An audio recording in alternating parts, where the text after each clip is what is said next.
Welcome to a new guide on this channel, and on this occasion is the Mother-32. This is not a review, it's a complete deep dive guide about this device. Everything on this guide is in chapters, so if you look at the description or the timeline, you can jump to a section or skip the ones you don't want. Now, if you like this, please like and subscribe, and if you have the money and you want to buy me a coffee, you can. Everything is on the description.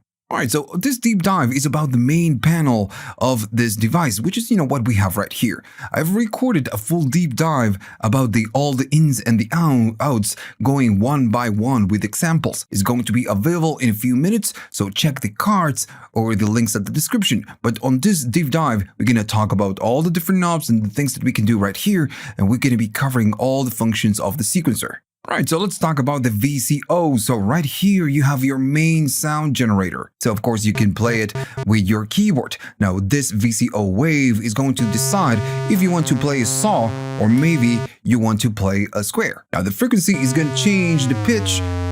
And with this device is a very useful thing to have a tuner pedal or, a tuner device that you can just check on which tuning you are. Now, if you go all the way down, you're going to be going down pretty much an octave down, or you can go up one octave, right? So you select the wave and we can change the pitch. Now then the next most important knob is going to be the mix. Now all the way to the left side, it's going to say VCO. So this means that now whatever we play right here, the main sound engine is going to be the oscillator, which could be again a square or it could be a saw. But as we go to the other side, we are going to be getting noise. And this is why it says noise XT. As we go to the other side, we get noise. And if you go fully, to the right side, you just get noise. So right here, the mix is a mix or a blend between your oscillator and a noise. Now it says external because with ins and outs, you can change whatever sound source this is. You can change it from noise to maybe something else. And then you have your pulse width. This is again part of your main sound generator, your oscillator. Now this only works when you're standing on square. You cannot change the pulse width of a saw. So if I, move this knob, nothing happens. So only works when you're standing on a square. And this again is going to change the width, which is the duty cycle of the pulse. So 50% you have a full-blown square, but as you go to the sides, it's gonna get narrow and narrow, but to the other side. Alright, so this is your main sound generator. Everything else is gonna be dedicated to shape or modulate whatever sound that comes out of this. Okay, so since this is a subtractive synthesizer, the sound that comes out of the oscillators is going to get, treated or go through different stages. And the first stage is going to be the cutoff, the filter section. Now, first, let's do the cutoff. So whatever sound that you get out of your oscillator, you're going to be chopping the high frequencies. And we can see in the spectrum how we can chop the frequencies, right? We chop the high frequencies. Now, something cool about this synthesizer is that you can choose what you want to cut. In this case, we are standing on low pass, so we are cutting high frequencies. But maybe I want to change it to a high pass, and we do the opposite. We chop the low frequencies. Alright, so we have a full. If we go clockwise, we are just chopping low frequencies. So I'm going to stand on the low pass for now. And I'm going to stand around there, so we are cutting some frequencies right here. Now the resonance is going to be a bump right at the breakpoint, so if I move off the cutoff, we can see where we are cutting. Now the resonance is going to boost right there at the breakpoint, so we are going to be getting that nasty boost. Now notice with this synthesizer, since it's a classic, filter, the low end goes down as soon as we go up on the resonance. And with this, when we modulate the cutoff, since we are creating a bump right there at the frequency, we can create, we can get that, very Moog sound. Alright, so filter all the way down, it does nothing. If you go all the way up, you're gonna start getting that sound. Alright. So we can modulate the cutoff with an LFO or we can modulate it with an EG. And this is going to be the control. And notice it says VCF mod source. So we're going to be modulating this one. You can do it with an EG, which is your envelope generator, or you can do it with an LFO, which is going to be, this section. But first, before we do this, we need to understand, we need to learn how the envelopes and how the LFO works. And we're going to do that in a couple of minutes. But this, you need to know that this is where you select what you want to use to modulate modulate your cutoff. Now this knob is an attenuator. Depending on what you're using to modulate your cutoff, this is going to decide the intensity of how much modulation you're going to be doing. And this switch is going to decide how you do it. If it's negative, it's going to invert whatever instruction that you're using here. And if it's positive, it's just going to be positive.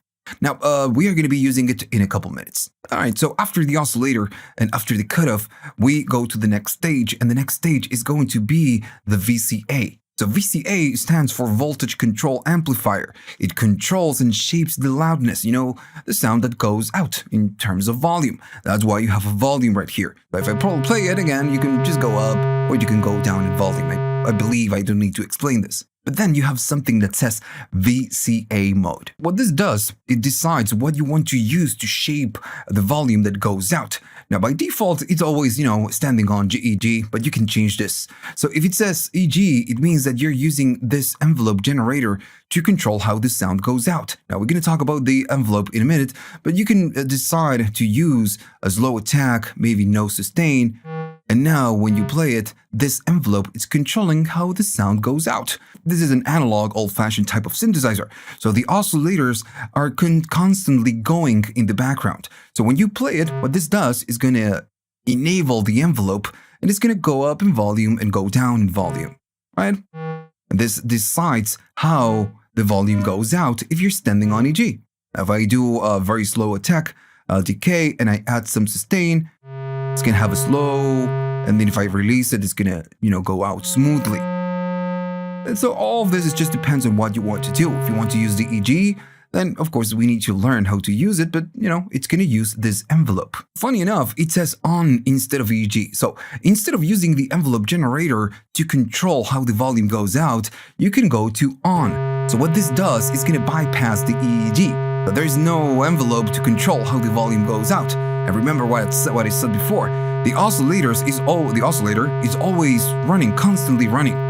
So the sound goes through, and I'm going to be chopping a little bit of frequencies. So the sound is, again, it's constant. There's nothing controlling how the sound goes out. The only thing we can change is the frequency. So if I play a new key, it's just going to change the frequency of the oscillator, which is the pitch. But it's not controlling how, it goes out. And you can use, the VCA on to bypass the EG, and you just, can use it just like this. Right. So standing again on the EG is gonna take you to full silence until you play a key. Okay, so I believe it's time to talk about the EG because we can use it on, a lot of different places, same as the LFO. So we need to learn how this works and how the LFO works so we can understand all the different switches. Okay, so it's time to talk about the EEG, and we know that we can use it on multiple places. That's why it's so important. We can use it as a mod source, and we can use it for to control how the volume goes out. So I'm doing some cutting off. So if I play something, we're gonna be getting something like this. I'm doing a little bit of resonance, and I'm gonna stay right there. And I'm using the EEG for the loudness. So okay. So you have the attack, you have a sustain, and you have a decay. Then you have this VC mix, but this is an attenuator that we can use with the ins and outs. Right here, it does nothing if you're not using the patch ins and outs. So you have an attack and you have a decay and sustain. For now, I'm going to remove the sustain from the equation, and we only have an attack and we only have a decay. And I'm going to go all the way down on the attack and all the way down on the decay. So as soon as I play, remember that this controls how the volume goes out. So if I play it, nothing happens. We just get a click because the attack is super fast and the decay is super fast and we have no sustain. So it doesn't matter, I'm pressing and holding, it will never sustain. The attack is a time-based knob, and right now I'm going to give you kind of an A-D, 101. So the attack is again a time-based knob, and this is going to decide how long it's going to take for the sound to go to full amplitude. Remember, this controls the volume. So I play a key, it's going to go up in volume, and at some point it needs to go down. So if all of this is just all the way down, nothing happens. So if I go up on the attack, then again, it's going to decide how slow it's going to go up in volume until it dies. So I'm going to be playing a key, and notice it. Now we get something. I play a key, and we get some sound. Now, if I make it really slow, like super slow, it's going to take a long time to go up, and at some point, it's going to die. But this, going up on the attack, it decides how slow the sound goes, in or goes, up in volume. Now, then when at some point, when this time it's done, it needs to go down in volume, right? So if the attack is all the way down, it's going to die instantly. So if I want to add some smoothness when it goes down, we need to do it with the decay. So I need to add some decay. As soon as I do it, it goes down smoothly. Alright, so that's, how it works. And all the configuration right here, what you can do, it's completely up to you. Maybe you want a slow sound, something that enters slowly, or maybe you want something faster, but you want it to decay slowly. Just like we are doing with the decay. Alright, so I'm going to be going to, 50% of the decay, and if so you can match it, and 50% of the attack. So if I play it, notice that the sound goes up, and then goes down, right? Following the attack and the decay, but I'm still holding the key, and it's not sustaining. So this is why you get to sustain. Now, when this goes on, you're kind of changing how this works. So the attack is still going to be the attack, but since the sustain is on, as long as you're just pressing and holding the key, it's going to stay up there in volume. Now, when I release the key, when I release it, then the decay section, decay is going to decide how it goes down. So if I release it, it goes down smoothly. If I go all the way down to the decay and I do the same, I play a key and I release it in 3, 2, 1, it dies instantly because the time it's pretty much nothing. If I do very slow, go all the way up, I'm going to be playing and I'm going to release it in 3, 2, 1, and it goes down slowly. Now, usually on an ADSR type of envelope, this is not it, the release is the one that decides how it goes down when we release the keys. So when the sustain is on, it's gonna, sustain, but the decay, it's working as a release, pretty much. Alright, now with this all the way down, off, you're just, not sustaining anymore. Alright, so this is how the envelope works on the EG works on this synthesizer. So we can use it to control the volume, but also we can use it to modulate other sources, just like the one we have right here. Right now, the VCF mod source is going to be the EG or the LFO, and I'm going to change it to the EG. So now we are using this to modulate the cutoff, and I'm going to go all the way down. Now on the VCA mode, for now, I'm just going to remove it out of the equation, so we can really hear what's going on in the back. And now we are chopping a lot of frequencies. So what I want to do, I want to play a key and I want this cutoff to go up and go down. And we can achieve this with the EEG, with the envelope. So if we are using the EEG, if I play something, notice that nothing happens. It is because it's not moving. And now when you're using something to modulate the cutoff, you need to decide with this knob how much modulation you want to do. So this is the attenuator. If I do something, around 50%, now we get something. Right, so we are using the envelope. I'm using a slowish attack. Maybe we can do a slowish decay. And this is what it's doing, is going up and it's going down. How hard? Well, depends on the VCF mod amount.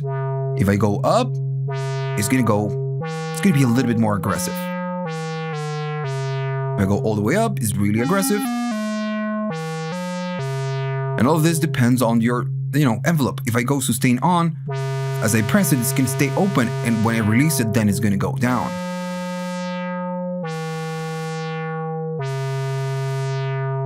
Now, if this is too much, maybe you can go down in the amount, and it's going to be the same motion, but a little bit, less. So another thing that you can do is that you can invert the polarity of the modulation. So right now, what we are doing, if we have the cutoff down there, when we press a key, the envelope is modulating this up and then going back to the original position when we, we release the keys or when we are done playing. Right? Going up and down. So if you change it to negative, it's going to do the opposite. Instead of going up on the cutoff, notice that we get full silence. So what it's doing is going down like this and then back to the original position. So it's going backwards. So when you change it to minus to be negative, you need to be up. And when you play the key, notice what it does. it goes down and then it goes back up again. So it's going, the opposite way. With the other one, when we play it, we go positive and then we go back to the original position. It's just, we are just doing the opposite. We're going the opposite direction. All right, so I'm going to go all the way down to the attack, and I'm going to be standing on maybe 50% decay, and I'm going to do sustain on. Now, we can modulate the volume, control the volume that goes out, and we also control the EEG. So you can do both at the same time. This is something very common for, monophonic synthesizers, right? The EEG is going to control the modulation and the loudness. Now, with the EEG, you can also control all the things, or modulate all the things, like the frequency, which is going to be the pitch, and the pulse. Now, we're going to talk about that in a minute. First, I want to cover the LFO. Right, so we have the LFO, which stands for low frequency oscillator, and we can use it to modulate things. Now, we can modulate the cutoff, we have it right here. We can modulate the frequency, which is going to be the pitch, and then we can modulate the pulse width. Okay, so let's do it. I'm going to use the cutoff first. So if I play a key, we have something like that. Attack is all the way down, decay maybe 50%, and for now the sustain is on. Now remember that the VCF mod decides how much we are doing. So if we want to modulate the cutoff with the LFO, we need to be standing on LFO. Now, then the LFO, you have pretty simple controls. The rate, which is going to be how fast it's going to go, and then what you want to use as a modulation source. It's going to be a square, or it's going to be a triangle. And I'm going to stand on a triangle first. Now, if I play something, notice that we get nothing. And we are, selecting LFO as a modulation source. So this works just like the EEG. We need to provide an instruction of how much we want to modulate. And then, the LFO is going to do its job. It's going to modulate the cutoff up and down. Going to go faster, you can go faster, or slower. Now you can choose a pulse, which is going to be like an on and off type of sound. Right, cool, right?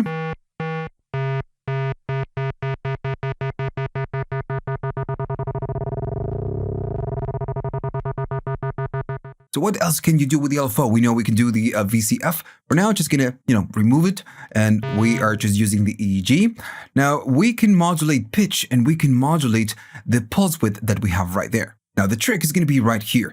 So right here, you decide what you want to use as a modulation source for your pulse width or your frequency. So right now, it's standing on EEG. So if we want to modulate the pitch with an envelope generator, we're gonna do it in a minute. We need to go, with the switch up. In this case, I want to use the LFO, so I need to stand on LFO. So if I play it, nothing happens.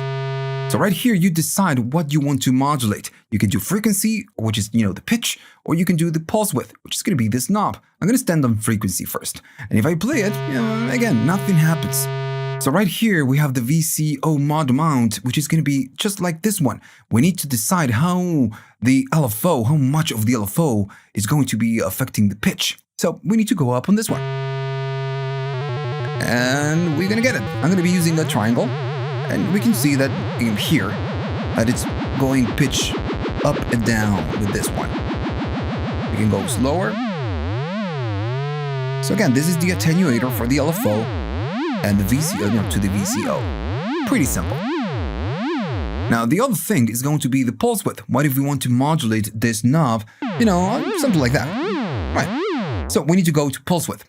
If I play it, that is what we get. So the pulse width is going to go, up and down. Go faster or slower, and this decides the amount. Now, if you go all the way up, this is a little bit more aggressive than doing it from here. And notice at some point, if it goes slow, we almost get, we get full silence because it's super small. All right. So right here is completely up to you, what you want to do. Pretty much the last thing about the main panel is going to be the mod source, but in this occasion is the EEG. So if I'm standing on frequency, for example, and I'm doing like 50% of the amount, that is what we get. If I have long decay, or maybe I'll slow attack and maybe remove the sustain, when I play, notice that the pitch goes up and down. And now we are using the EEG to modulate the frequency, pitch. We can do the same thing for the pulse width. And the only difference is that now, instead of using the LFO, we are using the EG, the envelope generator, to do the modulation. Alright, so that's it. That's pretty much the whole panel. The last thing is going to be your glide. If I go all the way up on the glide, and let's, I'm not going to do anything as a modulation source, so I'm going to go down on the attenuator. And this is what we get. It's going to kind of a glide, or, glide to the next note when I play new keys. If I go all the way down, we can hear the difference. I'm going to go to attack all the way down and sustain all the way up. Now, if I do glide and I go really aggressively, notice that it's kind of a smoothing to the next pitch. Okay, so that's pretty much it. So the thing left to cover right now is going to be the sequencer and all the different functions that we have right here. We're going to talk about that now. And then it's going to be, the ins and outs. Now, this is a very cool synthesizer, and you can use it without, all of this. And it will be, it's going to give you very cool sounds. When you learn how to use this, it's going to extend the capabilities of this synthesizer. So it's not a must, something that you really need to learn, but it's, a really cool thing. Okay, so let's talk about the sequencer. All right, so let's talk about the sequencer. Of course, you can create a sequence, and then you need to store it on some place. So first, we need to understand how to navigate the patterns and the banks that we have right here. Now, you can store 64 patterns, and each pattern can hold up to 32 steps long. That's why it's Mother-32. Now, how the F do you know where you are? So you need to use your arrows, and you need to use these keys, and the octave location is going to tell you, or it's going to let you know where you are. Right here, you have the magic key. It's going to say pattern or bank right there. So if you press it just like this, notice that the light goes on. And we're going to talk about this in a minute, but this goes off. So when you press and hold it, it's going to tell you on which pattern you're standing. So you're standing on pattern number 1. And you can, again, remember you have 8 different patterns you can store per bank. So now, right now, we are standing on pattern number 1.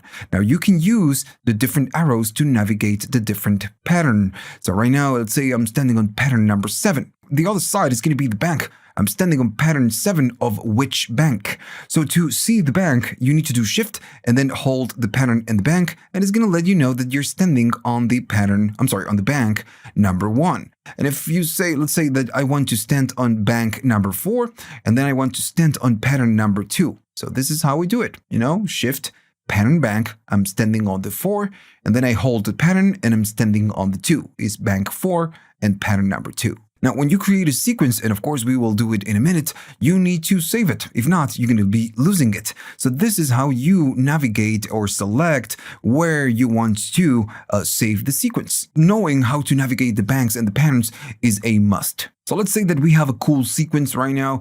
Let's say that we want to save it, right? How can we save? So we need to go to shift and we need to go to run stop. And we need to press and hold for a second, and notice that it starts blinking. So the blinking light is going to be the pattern number. So if you want to change the pattern number, you just need to use your arrows to select where you want to store it, to store your sequence on which pattern, right? In this case, I'm just going to be, maybe I'm going to be changing it to pattern number 1. Now, what if you want to change the bank? Well, this works the same way. We need to go to shift and then hold the pattern and the bank, and it's going to let you know or let you select the bank. Let's say I want to store it on the bank number 2.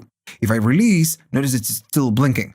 So we want to save the pattern on the bank number 2 and the pattern number 1. Once you're ready and you selected the right pattern and the right bank, to confirm, the only thing you need to do is shift and then run and stop. And it's going to save whatever sequence that you created.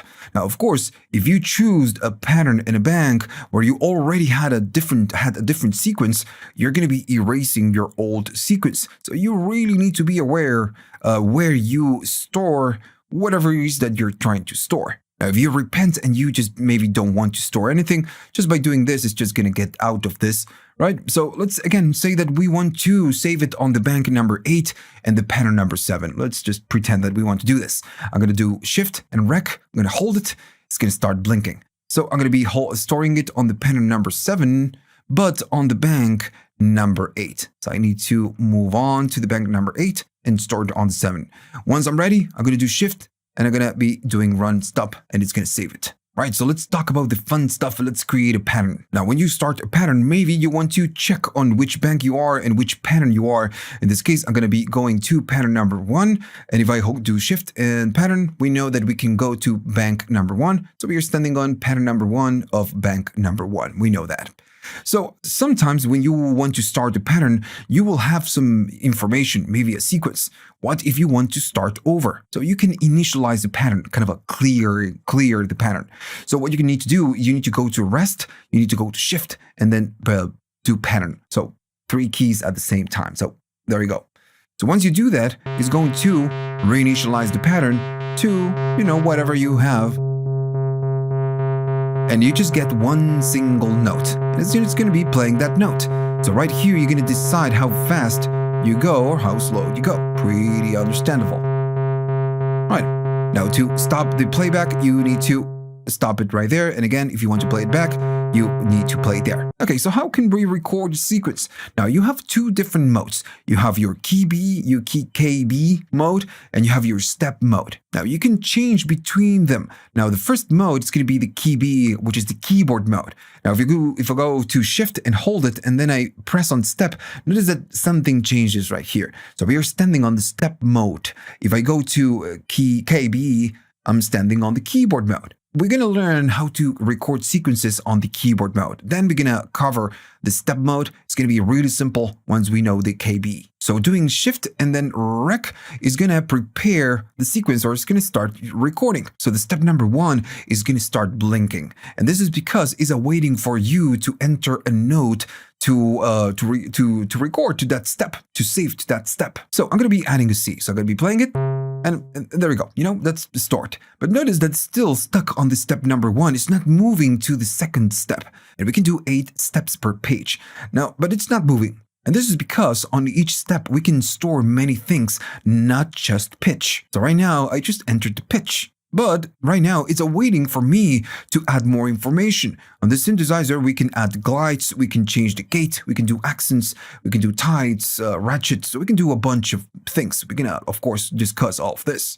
So when you add a note, it's not going to really move. It's going to stay on that step, waiting for you to add more things. Now, in this case, I don't want to do it. I just want to pitch. So the next thing is going to be for me to go and press a new note. So when you do so, it's going to move on to the next note. Now this one, it holds this key, that pitch, and you just need to keep playing notes, and it's just going to be advancing to whatever that you have right there. So once you're done, you just need to do run stop. It's going to get out of the recording mode, and if you want to play it back, it's just going to be playing it.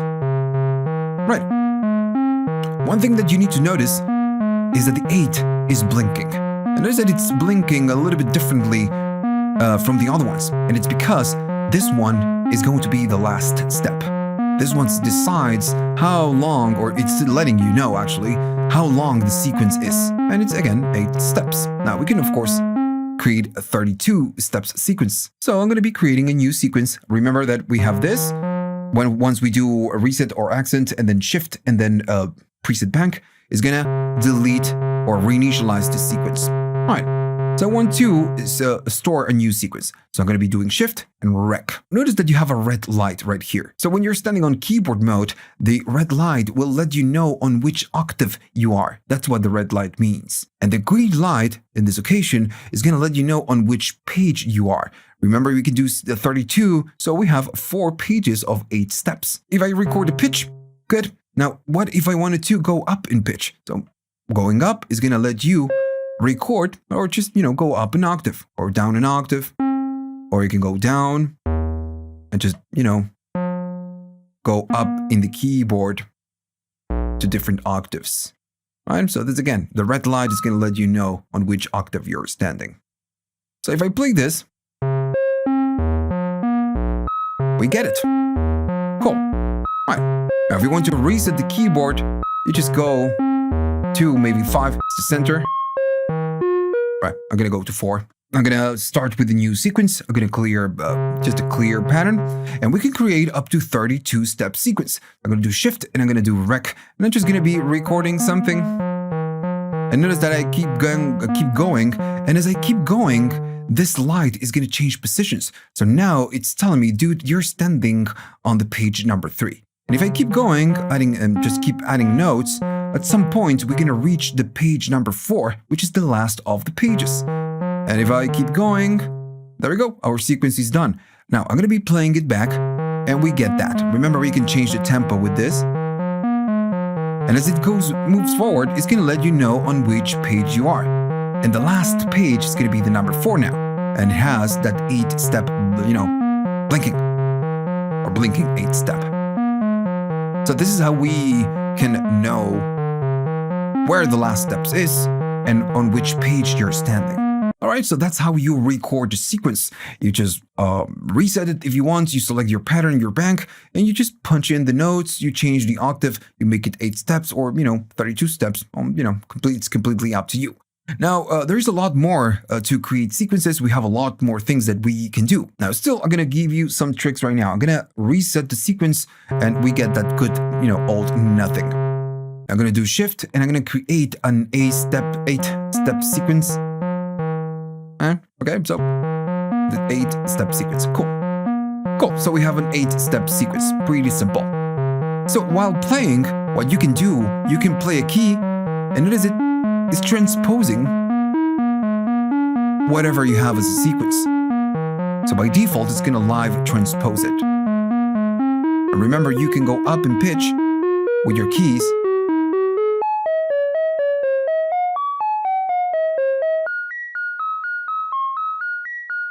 Alright, I'm going to be playing it back again. So notice that when you do run stop, it will not restart the sequence to the step number 1. It's going to pause it, in this case on the step number 5, and when I play it, when I press this button again, it's going to continue from the step number 5. So it doesn't reset or doesn't go back, put the playback right to the beginning. Right? Okay. Now still, you can do this. With the reset at the accent, that's why you have reset. It's going to go back to the step number 1. And notice I'm doing it on the go. I'm always just kind of going back to step number 1. Right, notice that this one says rest, but it also says accent. So when I play it, you can do a live accent. We are going to talk about how we can, create an accent on the sequence, but by doing shift and then playing this one, it's going to let you do a live accent. So only when I play or press the accent button, it's going to do it. Alright, I'm going to be playing it back. Another thing that you can do, it says right there, hold and reset. So if I press hold, that is what's going on. It's stuck on the step number 7. So it will not move forward. It's going to stay on this step. If I release it, it's going to keep moving on. If I play it, now I'm stuck on the number 4. So as long as you're holding this key, it's gonna stay on that step. Alright, so another thing that you can do, well, let me just play it. If I hold shift and move the tempo gate length and go up, it's gonna do swing. Now 50% is no swing. But you go negatively, you're still gonna get that swing. Alright. Now the last thing is going to be shift and then rest. So we know that by doing the hold, it's going to hold it on that step. But what happens if I go to shift and then press this button? That's what happens. The sequence still, still goes. It's moving forward. But we get no sound. So it's a live mute. When we do shift and hold it, it's going to mute whatever the playback is. Okay, so these are just a few tricks that you need to know, especially when you're using this live. Now, most of the things that we did, we can program this for each of the steps, right? So let's talk about the gate length and ties. So when we add something or we create a sequence, on each step, we can change the length of that step or even just, make it a tie. Now, to hear this better, I'm going to go to the attack and sustain all the way on, up, and the decay. You could go to pretty much nothing, but I'm just going to be adding a little bit of decay. I'm going to reinitialize, start with a new pattern. If I play it, we just get nothing. Cool. Now I'm going to do shift and I'm going to do rec. So we're going to start with a new sequence, and this is awaiting for me to enter a note. We know how this works now. So when you enter a note, I'm going to add that one. It's not moving forward. We already know this. So now it's waiting for me to add more instructions.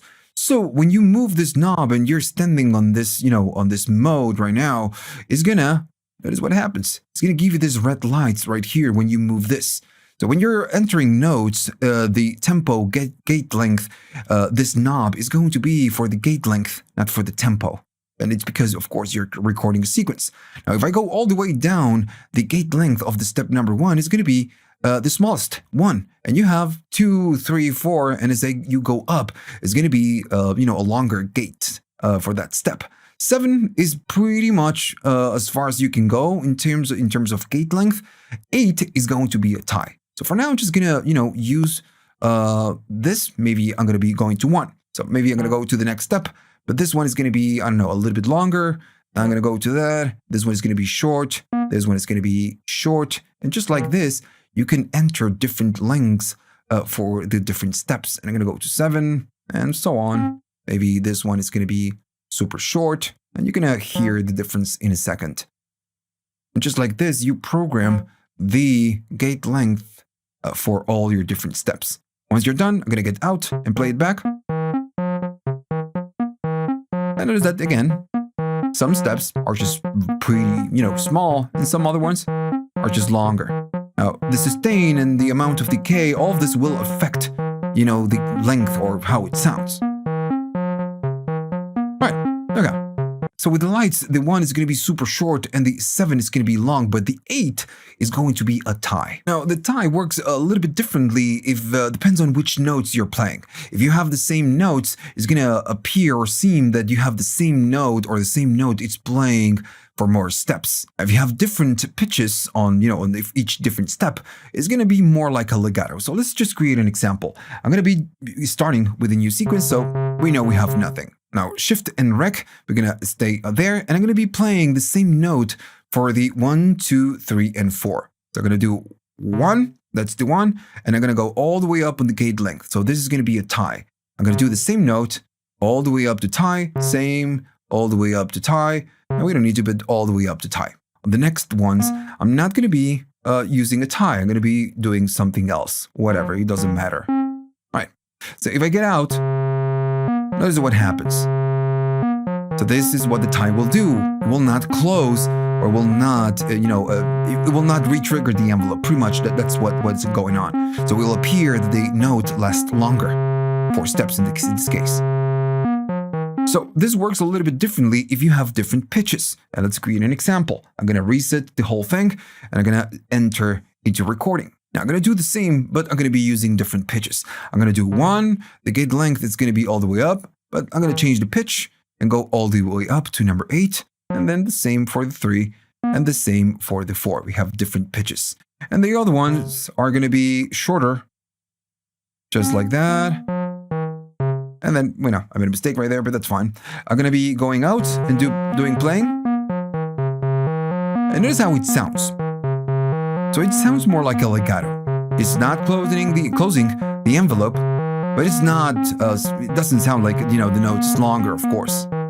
This is normal. This is how it works. Right.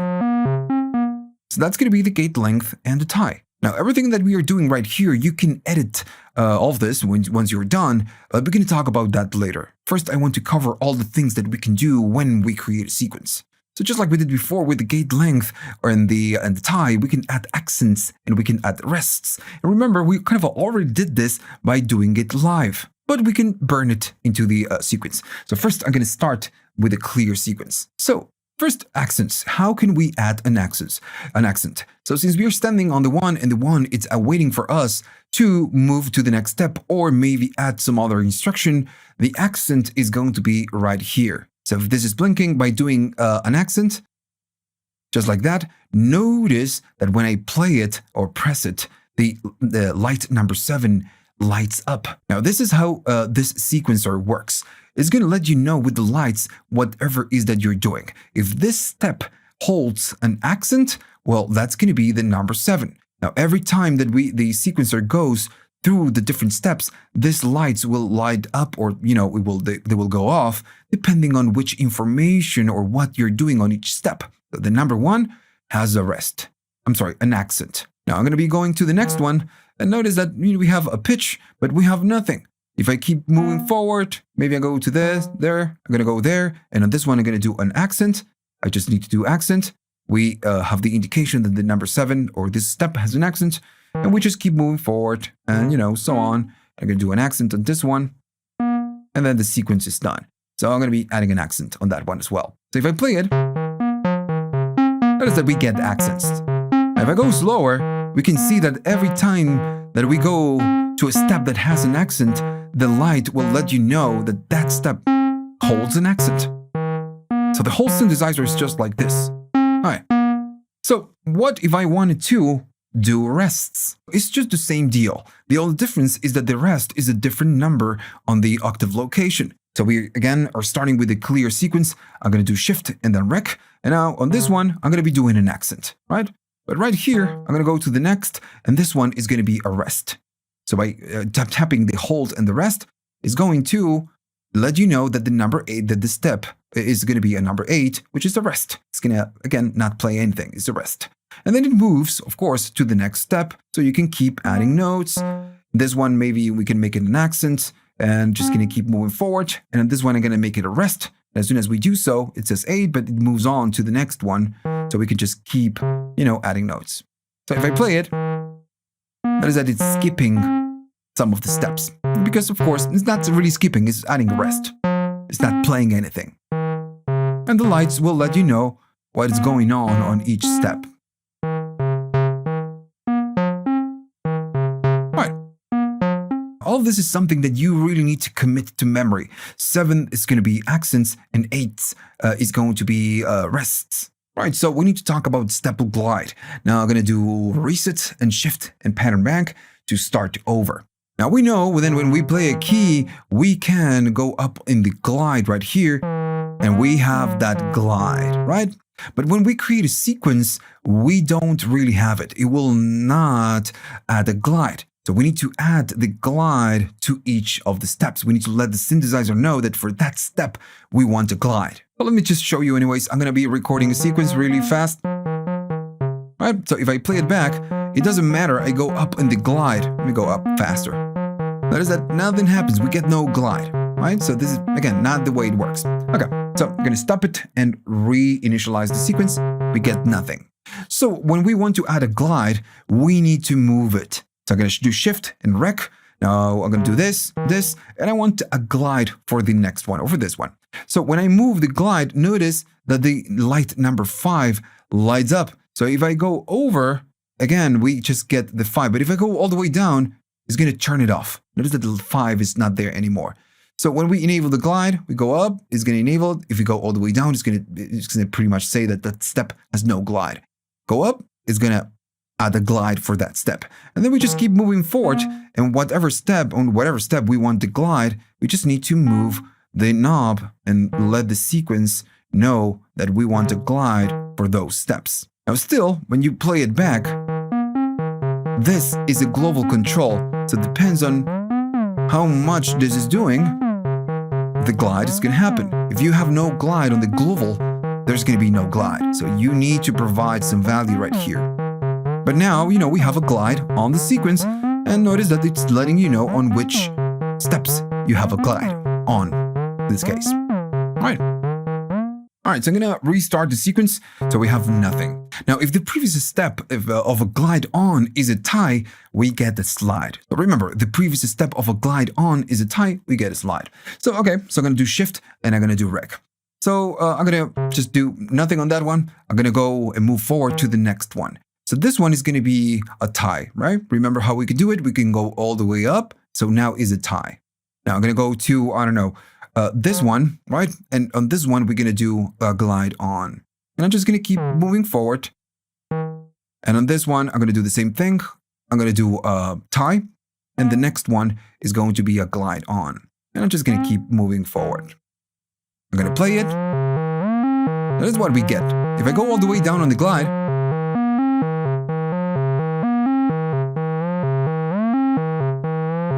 so what we get is a slide instead of, something else. This is what we get, which is not the same than just doing glide. And this is because, again, you have the tie as a previous instruction to a tie, a glide on. Right, so let's talk about ratchets. We can do ratchets. I'm going to be resetting the whole sequence. So we have nothing, right? So we have nothing. I'm going to do shift and I'm going to do rec so we can start recording. So shift and the glide is going to let you select between a ratchet of 4. Now, what the ratchet is, it means that you can make a step re-trigger, and you can do, again, up to 4. So, okay, so let's do it. I'm going to do this one, and I'm going to move on to this. Remember how it works. It's going to be shift and then moving the glide. As soon as you press the shift and you move it, it's going to let you select between 1, 2, 3, and 4, and then no more, right? It's just, you can go up to 4. So this is going to make this step re-trigger 4 times, 3 times, 2, twice, make it twice, or just make it 1, just, normal, just one single, trigger. So I'm going to make this one too. I'm just going to just keep moving forward. And maybe on this one, I'm going to make it re-trigger 3 times. And I'm going to, again, keep moving forward.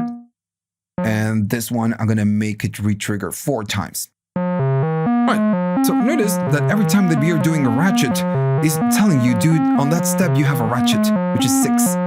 Now, the configuration or the EG or whatever we have right here is going to be really important. Because if the gauge is really long or the each step is really long, it's not going to let you hear the ratchet. So I'm going to go sustain down and maybe a little bit of decay. And then we get it. Right? So that's what it's doing. Each step, it's re-triggering. I'm going to go down in tempo so we can hear this a little bit easily. Right. So that's what it does. So you need to be aware of what you're doing right here if you want to use ratchets. All right, so I'm going to stop and play it, and I'm going to stop it and clear the sequence, and I'm going to show you something else. I'm going to do shift and rec to record the sequence again, and I'm going to do something simple. It doesn't matter. I'm going to be doing playing, and I'm going to go up. Now, what you can do do ratchets live. So if I go to shift and move, that's what it does. So now every step is going to be 3 or 2 in this case, and 1 is just, the normal sequence. So you can move this knob while performing and just making it re-trigger up to 4 times.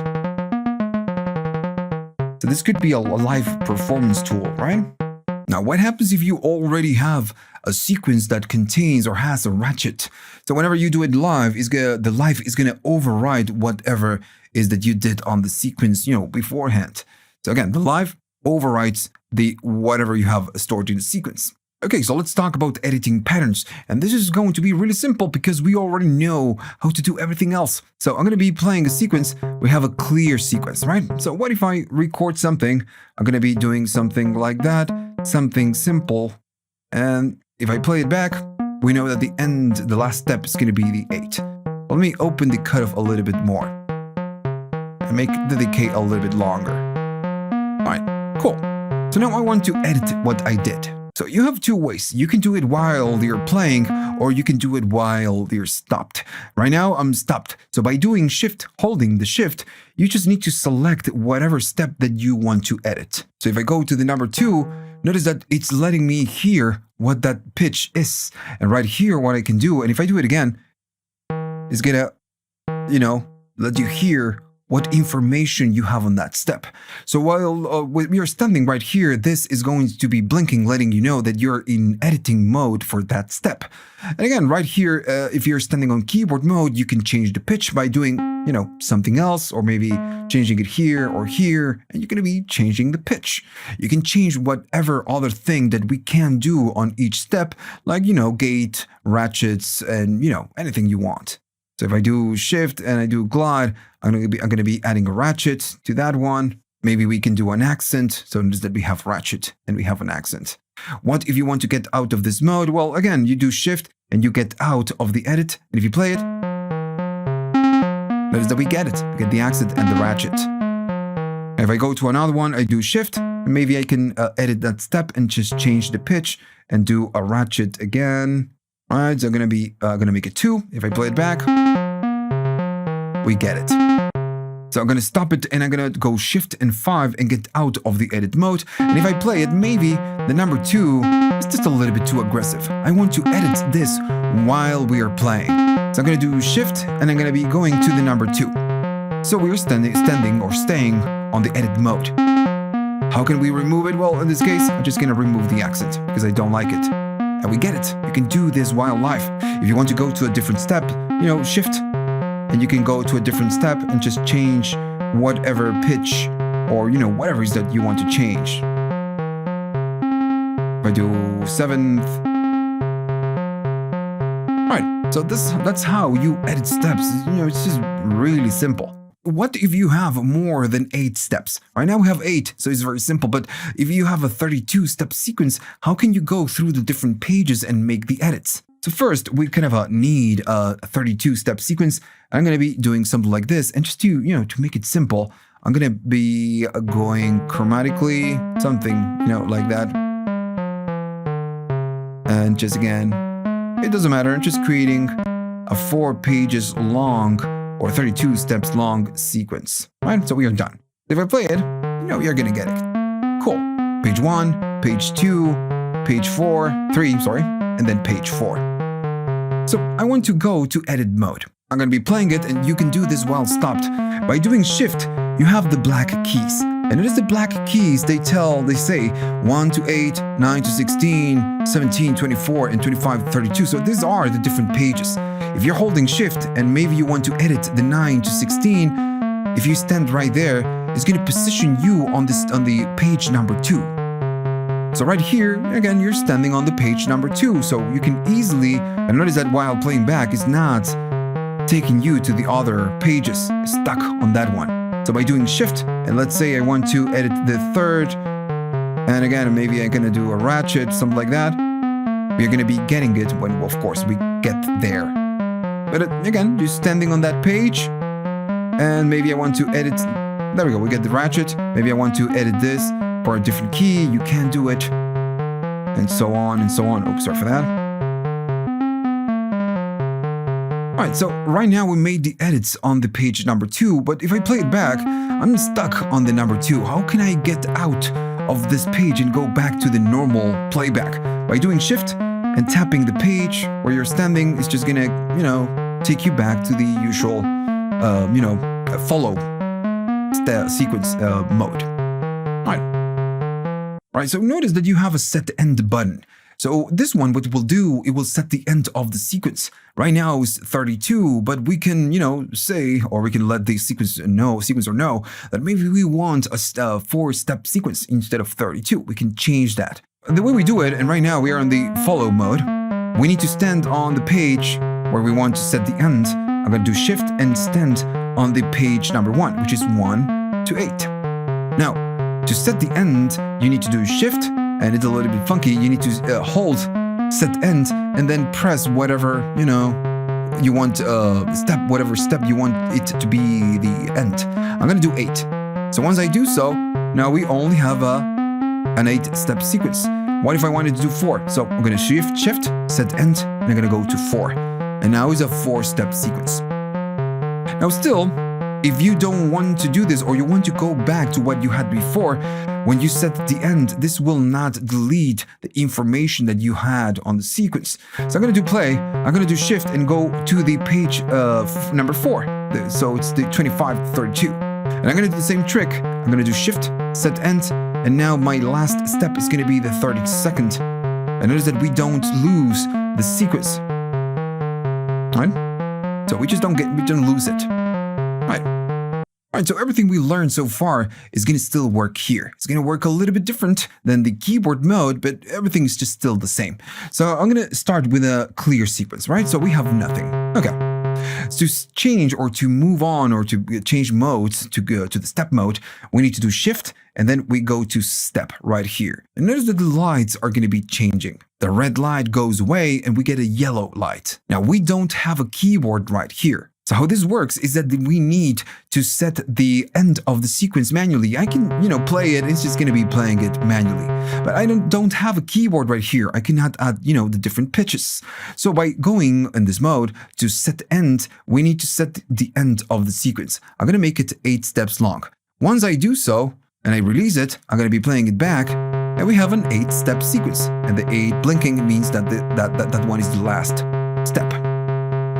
What's the deal, right? How can we edit or, change the pitches or, do something else? Because right now it's just the same key or the same step throughout the whole 8 different steps. So what you need to do, you need to do shift and you need to select whatever step that you want to change. Now, if you don't do shift and if you just press the step, what this will do, it will add a rest for that step. Notice that we are just adding rests. So let's say that I want to edit or edit the pitch of some of these steps, right? So I'm going to be doing shift and I'm going to hold it and I'm going to be going to, step number 3. So I'm going to go there. Now notice that when I do so, this one starts blinking and now we are standing back again on the keyboard mode. So we are editing the step, so I could, just press a different key and it's just going to change the pitch for that step. And right here, we can do whatever, everything that we've learned so far, doing a ratchet and so on. If you want to get out of editing that step, we're going to do shift and we're going to get out. And that's, how the step mode works. It's pretty simple. Okay, so right now we have an 8 steps long. What if you want to make it longer on this mode? So you still have your keys. If I go to the next page, it's going to take us to the next page. So maybe I'm going to be doing set end and making it 16 steps long. And that's, it's going to work. And you can, maybe go to the 3rd page and then 4th page and just do it right there. Okay, so that's how it works on the step. You can add rests or you do shift and you go to that step and you edit whatever it is that you need to edit. All right, so we are done. Now, this is half of the deal. If you don't care about the ins and outs of the patch panel, you're pretty much done. You know how the synth works. But in the next video, I will be covering the ins and outs one by one with examples. Now, this will extend the capabilities of the synth by a lot. So check the cards or the links at the description. The video is going to be live in a few hours after I release this one. And you can, just learn what all the ins and outs on that deep dive. If you learned something new on this one, remember to like and subscribe. And if you have the money and you want to buy me a coffee, maybe just to say thanks, you can go to the links at the description and you have links for PayPal, you have YouTube thanks, and you have Patreon. Maybe you can be a 1-month patron and just, buy me a coffee that way. All right, so see you on the patch panel deep dive video.